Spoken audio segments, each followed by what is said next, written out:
keterangan palsu, laporan palsu yang dilakukan oleh salah satu simpatisan dari pasangan R2, yaitu inisial M, yang hari ini ke Polda.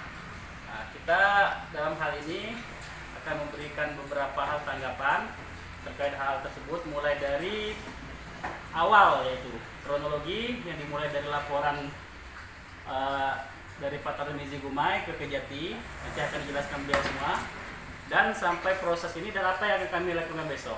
Nah, mungkin untuk pengantar dari saya silakan kepada Pak Tarmizi Gumai untuk menyampaikan hal-hal yang dianggap perlu terkait dengan laporan M tersebut. Terima kasih sekali lagi saya ucapkan dengan kawan-kawan telah hadir di kantor saya. Dalam hal ini kita melakukan konsultasi ini. Tujuannya untuk menjaga kondusivitas daripada kita ke depan.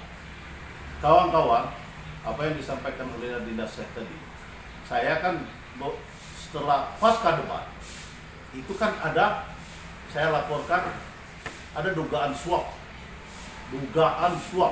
yang dilakukan oleh Didi Wahyudi ke Rohidin. Tentang apa? Tentang mutasi. Mutasi apa? Mutasi aparatur camat dan lurah sekota Bengkulu dalam pelaksanaan Perwakon. Nah, saya dalam melapor itu tidak serta-merta. Dan apa yang isi debat itu, saya konfirmasi kepada yang mengungkapkan. Makanya saya buatkan kronologisnya itu. Nah, saya harap laporan saya itu segera diproses oleh pihak kejaksaan supaya terang benderang, tidak ada suasangka, tidak ada fitnah. Kan itu tujuan saya. Kalau misalnya saya tidak laporkan atau tidak mungkin ada suasangka atau fitnah yang beredar di masyarakat. Tapi kalau ini udah ranah hukum, kita serahkan dengan hukum. Nanti hasil daripada hukum akan menentukan bentuknya bagaimana. Itu satu. Kedua, ya kita ini dalam pelaporan saya punya hak, karena saya adalah direktur Lembaga Peduli Hukum dalam kajian hukum. Nah, makanya saya berkesimpulan, saya laporkan daripada temuan saya itu. Nah, saya alhamdulillah hari ini saya dilaporkan dengan salah satu berinisial M. Saya sangat bersyukur. Supaya kenapa? Supaya pihak Polda juga mendorong laporan saya itu benar atau tidak. Kan itu. Jadi jangan kita ada, mungkin proses hukum laporan M ini kita hargain, tapi kalau menurut pandangan saya, pihak kawan-kawan Polda akan mendorong laporan saya dulu supaya cepat tuntasnya. Nah, setelah laporan saya tuntas, baru nanti ada laporan yang M ini bisa diproses atau tidak. Kan itu. Nah, kedua, saya juga alhamdulillah, apa dasarnya M ini melaporkan? Apakah dia yang dirugikan? Karena ini delik aduan. Delik aduan itu orang yang merasa dirugikan. Nah, kalau dia merasa dirugikan, di mana dia dirugikan, kan itu. Nah, berdasarkan saya koordinasi dengan adik-adik satu profesi sama-sama pengacara, maka besok kami akan lakukan lapor balik. Dalam lapor balik ini adalah laporan pencemaran nama baik. Kenapa? Dia udah buka di semua media sosial. Jadi saya minta dengan kawan-kawan, mari kita kawal proses ini. Laporan saya yang pertama kita kawal, laporan saya yang ke Polda besok, saya harap dikawal juga. Supaya terang benderang. Begitu. Yang saya harapkan, ya, kita ini kan orang hukum, harus tahu tatanan hukum. Saya pikir begitu, Arinda, ya. Mungkin ada tambahan dari anak. Jadi saya tambahkan. Jadi apa yang dilakukan oleh rekan saya Tarmizi Gumai tersebut itu sebenarnya sudah dijamin secara undang-undang terkait pemberantasan tindak pidana korupsi. Ini diatur oleh pemerintah, mekanismenya jelas, ya kan? Bagaimana memberi laporan dan secara bertanggung jawab. Tidak ada yang salah sebenarnya dengan laporan saudara saya Tarmizi Guma ini. Karena ini sebenarnya diatur secara jelas dalam Undang-Undang Nomor 31. Dan tidak ada dalam hal ini laporan palsu. Apa yang palsunya di mana letaknya? Nah, kalau ini dilaporkan laporan palsu, artinya beban yang nanti untuk melaporkan ini palsu itu ada terkait saudara M. Dan juga dalam kapasitas ini legal standingnya gimana? Apa yang dirugikan? Gitu. Nah, jadi kami besok akan berkoordinasi terkait pemberitaan-pemberitaan belakangan. Ini nama baik dari saudara saya ini tercemarkan. Sebagai beliau juga sebagai direktur hukum, juga sebagai advokat. Tentu martabat dia akibat dari laporan saudara M ini, itu martabat dia itu terganggu. Jadi kami akan melaporkan ini kepada pihak Polda. Kami berharap dalam hal ini penegak hukum untuk profesional. Nah, yang pertama yang perlu dilakukan itu tentu mencari benang merah terkait kebenaran laporan dari lembaga penegak hukum. Kemudian juga kami juga meminta terkait laporan besok itu diproses sebagaimana mestinya. Nah, mungkin dari kami itu kami persilakan kepada rekan-rekan media kalau ada yang ingin dipertanyakan. Nah Bang, ini kan yang menjadi keberatan dari simpatisan ini bahwa di laporan Abang ini tidak menyampaikan si Pak Agus Rin turut juga dilaporkan, hanya si Pak Rohidin dan Dedi Wahyudi. Ini seperti apa tanggapan kita, Bang? Jadi begini, yang membuka itu siapa? Tentu nggak mungkin lah kita melaporkan orang yang membuka. Nanti biarlah proses hukum yang memproses itu.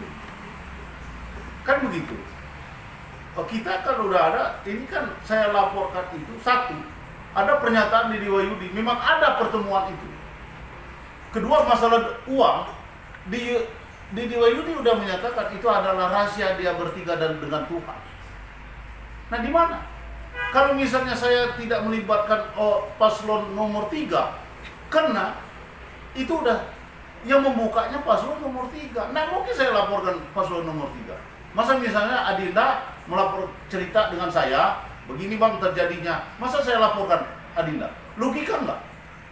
Nah kita ini kan ada narasi hukum yang kita bangun. Nah biarlah kita serahkan dengan penyidik. Apa yang kita sampaikan itu benar atau tidak? Kan begitu. Dan saya sangat menyesalkan laporan M ini salah alamat. Nah tapi biarlah, ini kan kita jadi, biar kita sama-sama cari fakta hukumnya dan cari-cari untuk kecerdasan dalam laporan kan. Karena ini adalah delik aduan apa yang disampaikan oleh Adinda Situ. Delik aduan itu tentu siapa yang dirugikan. Nah, kalau saya itu aja, jadi sederhana aja. Jadi makanya kita akan uji laporan mereka yang mengatakan ini laporan palsu, kita uji. Ya. Nah, makanya mari kita kawal proses ini sesuai hukum yang berlaku. Nah, semakin cepat semakin bagus ini.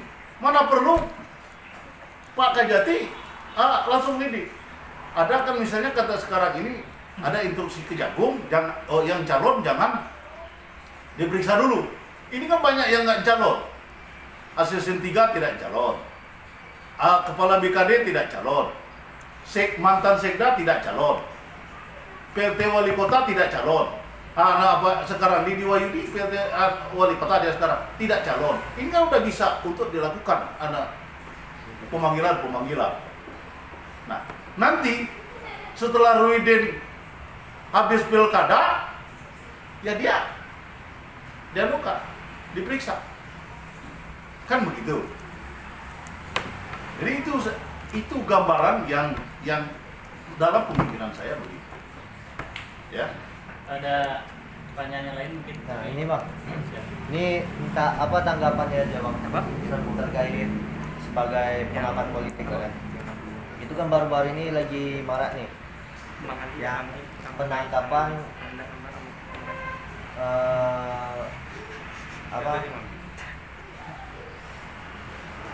sembako dari pasangan 02 yang dilaporkan pemuda Pancasila yang berbau money politik. Nah, untuk tanggapan abang sebagai pengamat politik, hal itu seperti apa, Bang? Nah, saya bukan pengamat politik. Kalau yang menangkap pemuda Pancasila itu adalah kuasa hukumnya. Nah, Dan itu harus diproses oleh Bawaslu. Karena itu adalah ada lambang negara. Itu aturan membenarkan nggak salah satu paslon itu menggunakan lambang negara dalam kampanye. Itu aja timbul pertanyaan. Uangnya dari mana? Ya kan?